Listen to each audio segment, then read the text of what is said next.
Nicolás Maquiavelo fue sin duda un ser atrevido. Creo que no le molestaría el calificativo, pues siempre admiró en los hombres la capacidad para desafiar las circunstancias, incluso cuando éstas no les eran favorables. Y su atrevimiento se debía, tal vez, a que hubo de vivir en la incertidumbre. Y sobre todo, a que se acostumbró a vivir en la incertidumbre. A que no organizó su vida con base en verdades absolutas y eternas, sino a partir de la convicción de todo lo que hay de vanidad y contingencia en la vida humana. No solo vivió en la incertidumbre y en un tiempo caracterizado por la incertidumbre, el Renacimiento, la época del todo es posible, sino que él es por excelencia el pensador de la incertidumbre. La incertidumbre toma en él un nombre peculiar: fortuna. En muchas ocasiones se queja Maquiavelo de su mala fortuna. Veamos solo dos pasajes de su famosa carta a Vettori de diciembre de 1513. Al comienzo de esa carta parece aceptarla con resignación. Y puesto que la fortuna quiere hacerlo todo, es preciso dejarla actuar y estarse quieto sin contrastarla, y esperar el tiempo en que ella deje hacer algo a los hombres. Entonces, para vos, será el momento de soportar más fatigas y velar más por los asuntos, y para mí, de dejar el campo y decir: aquí estoy.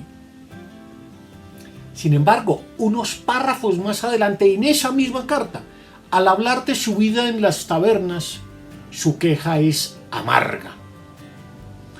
Así, rodeado de piojos, desenmohezco mi cerebro y me desahogo de la malignidad de mi suerte, contento de que me pisotee de esta manera, a ver si se avergüenza. Pero Maquiavelo no solo se siente víctima de los cambios imprevistos de la fortuna, como se percibe en sus cartas y en otros de sus escritos, sino que dedica al estudio del tema al menos los siguientes escritos: los Girivici ai Soderini, que es una carta escrita en 1506, un poema, el Capitolo di Fortuna, escrito en el mismo año 1506, el capítulo 25 de El Príncipe, tal vez el más importante de sus textos sobre la fortuna, y varios pasajes, como los capítulos 8 y 9 del libro tercero de sus discursos sobre la primera década de Tito Livio.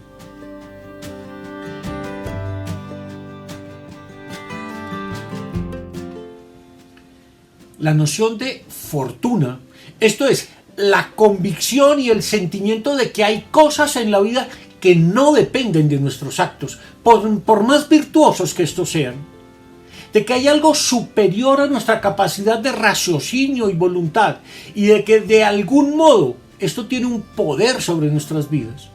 Esa sensación de que los tiempos cambian de forma imprevista y sin que podamos evitarlo, dicha idea, la de que la fortuna tiene algún gobierno sobre nuestros asuntos, fue esencial en la filosofía clásica. Aunque presente ya en las reflexiones éticas de Aristóteles, cobró peculiar fuerza en diversos textos de la tradición latina, Tito Livio y otros más que solía leer Maquiavelo.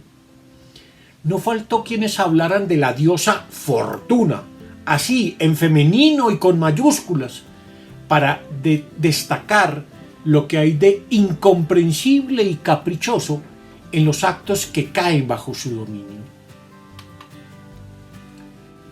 Cuando Maquiavelo y sus contemporáneos, escribe Kentin Skinner, se vieron impelidos a reflexionar sobre el inmenso peso de la fortuna en los asuntos humanos, se volvieron generalmente hacia los historiadores y moralistas romanos para proveerse de un autorizado análisis sobre el carácter de la diosa. Estos escritores habían dejado asentado que si un gobernante debe su posición a la intervención de la fortuna, la primera lección que debe aprender es temer a la diosa, aun cuando se presente como portadora de favores. Livio suministró una exposición particularmente influyente de este aserto en el libro 30 de su historia, a lo largo de la descripción del dramático momento en que Aníbal capitula finalmente ante el joven Escipión. Aníbal comienza su discurso de rendición recalcando admirablemente que este conquistador ha sido en gran medida un hombre a quien la fortuna nunca ha defraudado. Pero esto le induce únicamente a formular una grave advertencia sobre el lugar que ocupa la fortuna en los asuntos humanos. No solamente es inmenso el poder de la fortuna, sino que la mayor fortuna es siempre muy pequeña como para fiarse de ella. Si dependemos de la fortuna para elevarnos, estamos expuestos a caer de la manera más trágica cuando se vuelva contra nosotros, como es casi seguro sucederá al fin. Pero más allá de lo que haya podido aprender en los autores que leyó, Maquiavelo desarrolla una reflexión propia sobre la fortuna y el papel que ésta tiene en la política y en los demás asuntos humanos.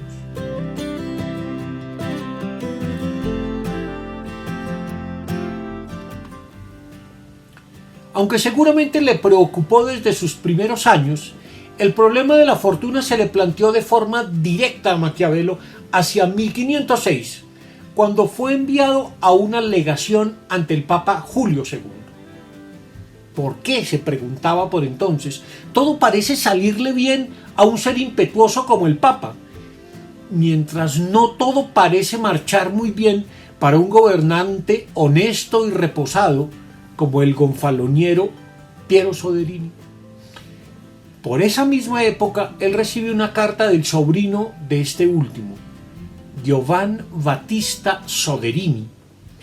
Su carta de respuesta, escrita en Perusa en septiembre de 1506, es conocida como los Giribizi ai Soderini. El término Giribizi se suele traducir por fantasías, y en realidad se trata de eso. Es un texto en donde Maquiavelo reflexiona de forma un poco desordenada sobre el significado de la fortuna. De hecho, es un manuscrito que tiene una serie de notas al margen, pero en donde ya aparecen algunos de los pensamientos centrales sobre la fortuna que luego se harían famosos. Cito dos de esas notas al margen. Tentar la fortuna, que es amiga de los jóvenes, y cambiar según los tiempos. Cuando la fortuna se cansa, entonces se hunde el hombre, la familia, la ciudad. Cada uno tiene su fortuna basada en su manera de actuar, y cada una de ellas se cansa, y cuando se ha cansado, es necesario reconquistarla con otra manera de actuar. Muy poco después, estas primeras reflexiones toman una forma mucho más definida en su poema Capitolo di Fortuna, el capítulo de la fortuna, dirigido también al sobrino de Soderini, del que me permito citar este breve pasaje. Ella por muchos es dicha omnipotente, porque todo el que a esta vida viene, tarde o temprano su fuerza siente. Frecuentemente a los buenos bajo su pie tiene, a los deshonestos ensalza, y si acaso te promete cosa alguna, jamás te la mantiene. Hasta aquí Maquiavelo nos sigue presentando una visión de la fortuna que es la más común en la cultura humanista en la que se mueve. Pero él tiene algo propio que decir sobre ella, y lo dirá en uno de los capítulos más famosos del Príncipe, el capítulo 25, cuyo título es el siguiente: ¿En qué medida están sometidos a la fortuna los asuntos humanos y de qué forma se le ha de hacer frente?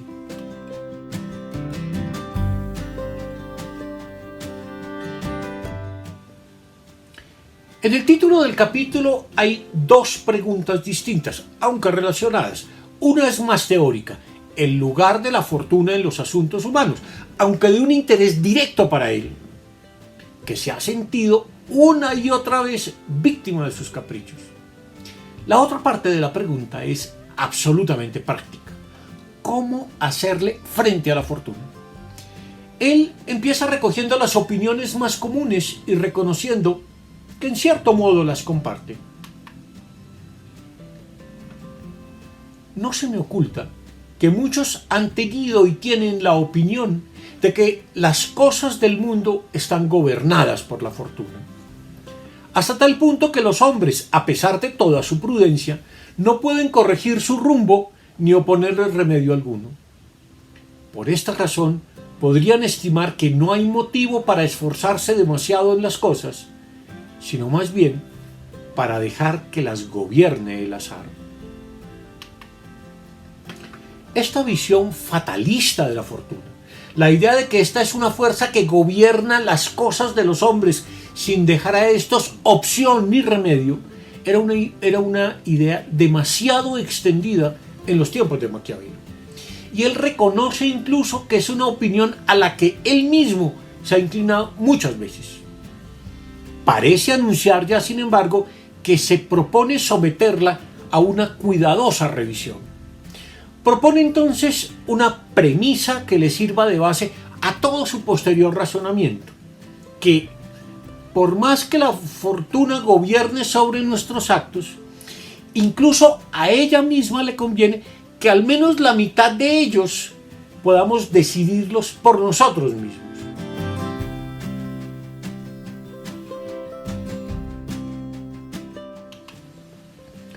Así pues, aunque la fortuna gobierna en parte sobre los asuntos humanos, los hombres pueden y deben enfrentar sus embates.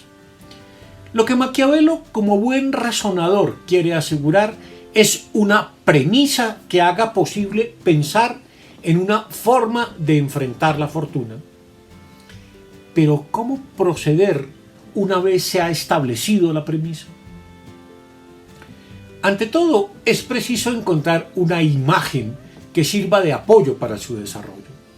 La imagen clásica de la rueda de la fortuna, que gira en direcciones opuestas y bastante caprichosas, parece acomodarse a la visión fatalista a la que él quiere renunciar.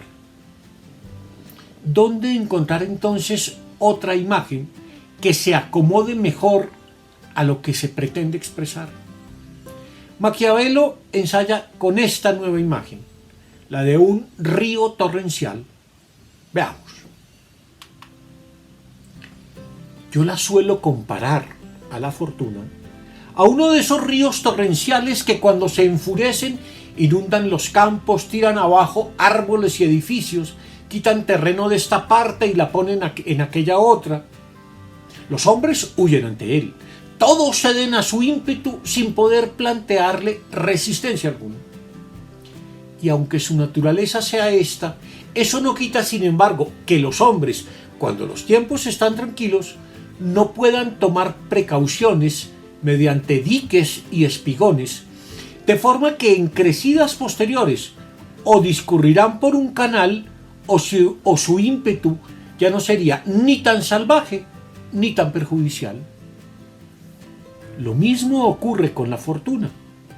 Ella muestra su poder cuando no hay una virtud organizada y preparada para hacerle frente, y por eso vuelve sus ímpetus allá donde sabe que no se han construido los espigones y los diques para contenerla. Una imagen bien elegida y elaborada viene ahora en auxilio de una premisa puesta con vacilación. La imagen tiene además otra ventaja. Sin ser fatalista, no le quita a la fortuna su poder. Más aún, suscita asociaciones más fuertes si se quiere subrayar la fuerza que tiene la fortuna para someter a los hombres.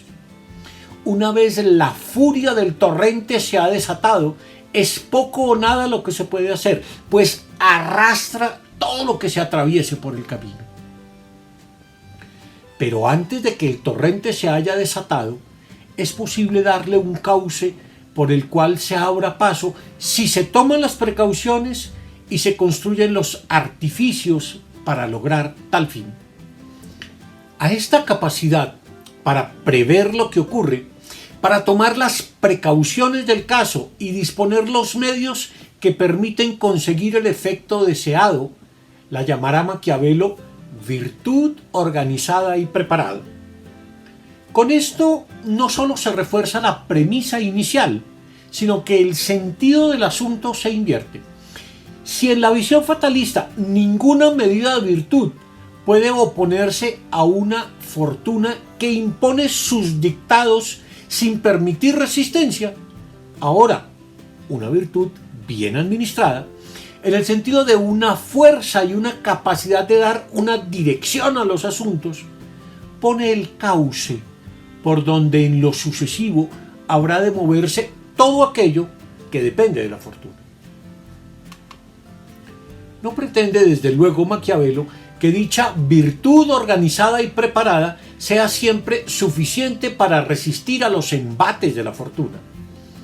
Los ríos torrenciales a menudo rompen los diques que los contienen, pero al menos ha encontrado una ilustración adecuada para mostrar que aunque la fortuna sea el árbitro de muchos de nuestros actos, queda en nuestras manos al menos la otra mitad. Establecida la premisa básica y reforzada con la imagen adecuada, ya tiene él una respuesta a su primer interrogante. Nuestros asuntos están sometidos a la fortuna en la medida en que no hagamos uso de la virtud para prevenir los males que se siguen de los cambios de la fortuna y mientras no creemos las condiciones en que sus embates puedan resistirse. La premisa y la imagen funcionan tan bien que no duda en aplicarlas a la situación de Italia, que percibe como un campo sin diques y sin defensa alguna, y en advertir que los gobernantes que se apoyan solo en la fortuna se hunden tan pronto como ella cambia.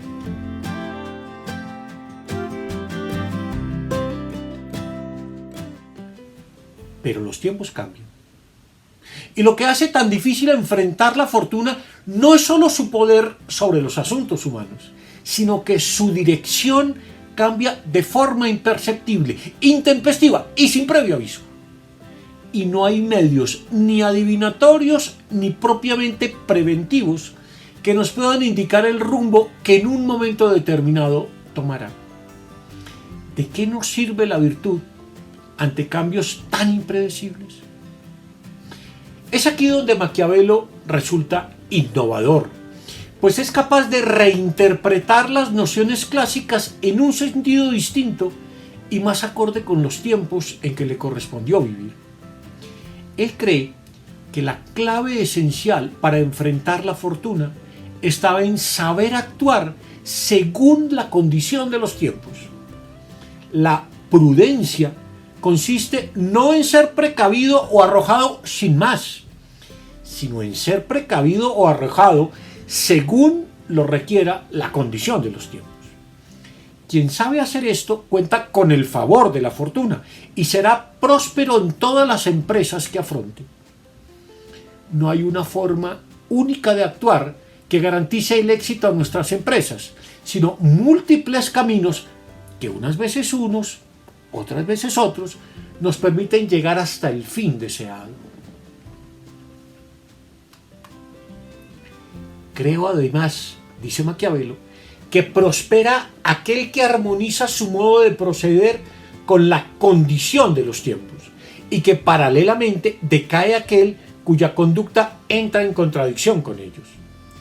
Porque se puede apreciar que los hombres proceden de distinta manera para alcanzar el fin que cada uno se ha propuesto, esto es, gloria y riquezas. Uno actúa con precaución, el otro con ímpetu, el uno con violencia, el otro con astucia, el uno con paciencia, el otro al revés.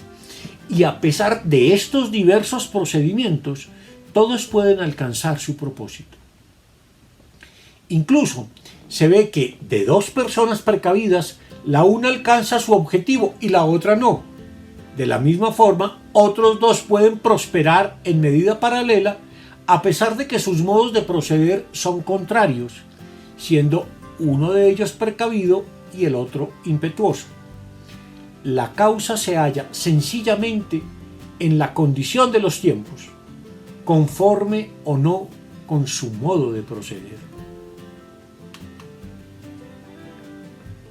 No niega Maquiavelo que la fortuna cambie de dirección intempestivamente, ni pretende que haya alguien tan prudente que sepa siempre adaptarse a los tiempos cambiantes. Pero advierte, eso sí, que si uno pretende que la fortuna le sea favorable, debe estar dispuesto a cambiar de modo de actuar según lo exija la condición de los tiempos. Para poder enfrentar la fortuna se requiere casi de un sexto sentido, de una especie de intuición que nos indique en qué momento hay que esperar y en cuál actuar de forma imprevista y arrojada. Cuándo es preciso ser precavido y cuándo impetuoso. Pues lo esencial es que nuestras acciones sepan adaptarse a la condición cambiante de los tiempos.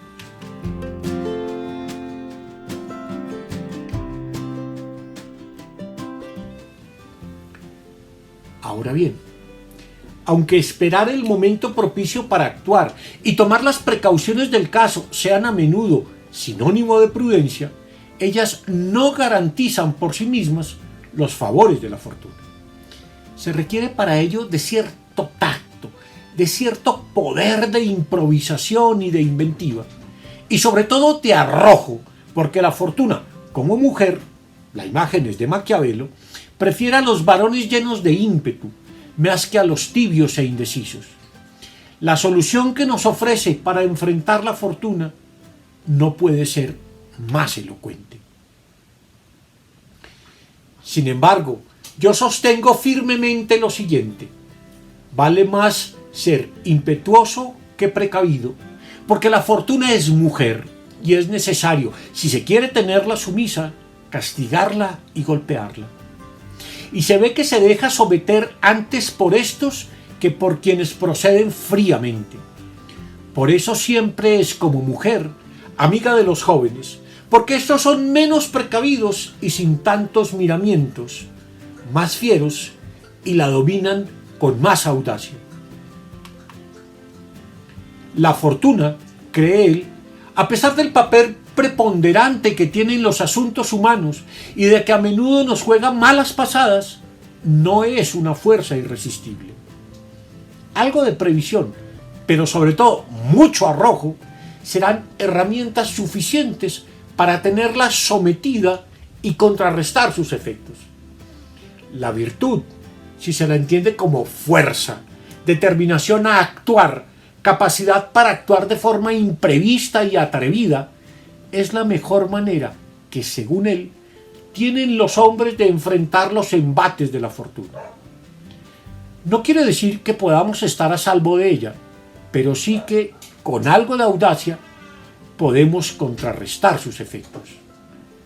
La reflexión maquiaveliana sobre la fortuna no se basa en una especulación que conduzca a conclusiones definitivas sobre la base de premisas dogmáticas. Sus premisas, por el contrario, están tomadas de una observación certera de las conductas efectivas de hombres reales. Él vio actuar a César Borgia, conversó con él, intuyó sus pretensiones políticas y personales y analizó sus actos con fría lógica, con la fría lógica de quien intenta comprender los motivos y resortes que inclinan a los hombres a actuar de una cierta forma. Maquiavelo describió con aguda precisión las costumbres de su época en sus obras históricas y literarias. Y aunque le aterraba la corrupción de su época, no se quedó en criticar las debilidades o intereses de sus conciudadanos, sino que intentó comprender los motivos reales que los hacían actuar de la forma egoísta y torpe en que lo hacían. Pero hay algo en su carácter que hizo de él el mejor observador de su época: su fina ironía, su humor y sarcasmo. Basta leer sus cartas, cuentos y comedias para percibir la inmensa capacidad que tenía para leer lo que acontecía en su entorno con la mirada crítica de quien sabe burlarse de todo, hasta de lo más serio, y para percibir lo que hay de sombrío y de ridículo en las cosas que consideramos más solemnes. De ese Maquiavelo burlón y festivo que se dedicó a escribir comedias, hablaremos en nuestros próximos videos. Hasta pronto.